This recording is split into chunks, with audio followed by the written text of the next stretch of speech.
है जनाब चाचा पानी चेक करी रहे तो इन्होंने को पुछने कि किस तरह तुझे पता लगना पानी चेक करने हो क्या तरीका कार है सुना पानी चेक करने ना हूँ तूता इन्नियां फंटा ही इन्ना पौड़ियां वा तो इन्ना नंबर भी लिख सा जनाब इन्होंने सो रबता करी सकने हो ये एक बारी पानी चेक करने पे। हाँ जी चाचा क्या हाल है जनाब ठीक हो? शुक्र है जी खैर। ये बड़ा मुनफरद तरीका है सुना पानी चेक करने ना तो किस तरह? ये जनाब कुरान पाक में आया था। ठीक है 36 साल में सऊदी अरब किया ठीक है ते हुन इत्थे है। ठीक है ते जिथा भी मैं किया यानी 100 चो 95% पानी आया है पानी आया।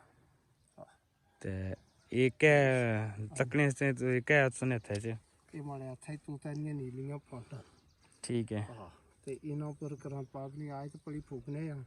ठीक है वो जिस तरह नहीं होना सप्पा ना झांबा बाओ ते वो फिर थोड़ा बंदे के राम आई जाना इस तरह ये दसियां ने बाकी जमीन थले तो अल्लाह ही जानता कोई बंदे नहीं पता बगैर इस कलाम के जरिए पता चलता। कार सोने को है कार मारे रही जानी। फोन नंबर क्या है उसका ना?